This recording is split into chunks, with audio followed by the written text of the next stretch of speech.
जिस नवाज शरीफ को कहते थे उसकी सियासत खत्म हो गई, वो लंदन में बैठा है लेकिन इनके घर में घुस के इनको मार रहा है। मरियम के पापा रोजगार तो इंशाल्लाह बाद में लाएंगे, पहले इन वोट चोरों को रुलाएंगे। तो 2018 में बक्से चोरी हुए, 2021 में पोलिंग स्टेशन का अमला ही चोरी हो गया। बड़ी तरक्की की थी है भाई।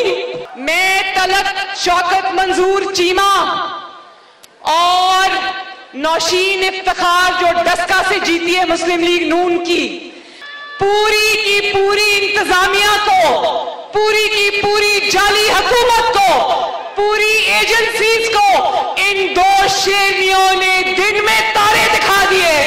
हमें सिर्फ 20 पोलिंग स्टेशंस का नहीं, हमें पूरे डस्का का दोबारा से रीपोलिंग यानी कि पूरे डस्के का इंतखाब हमें दोबारा चाहिए।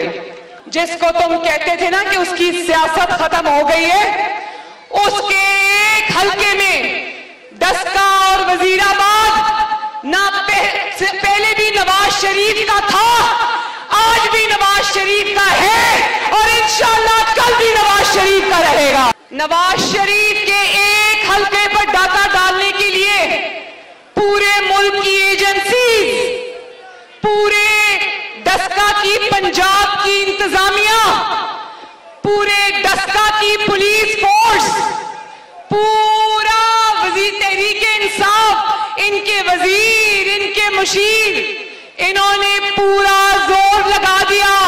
इलेक्शन कमीशन का अमला अगवा कर लिया, लेकिन फिर भी अल्लाह ताला के फजल करम से नवाज शरीफ जीत गया।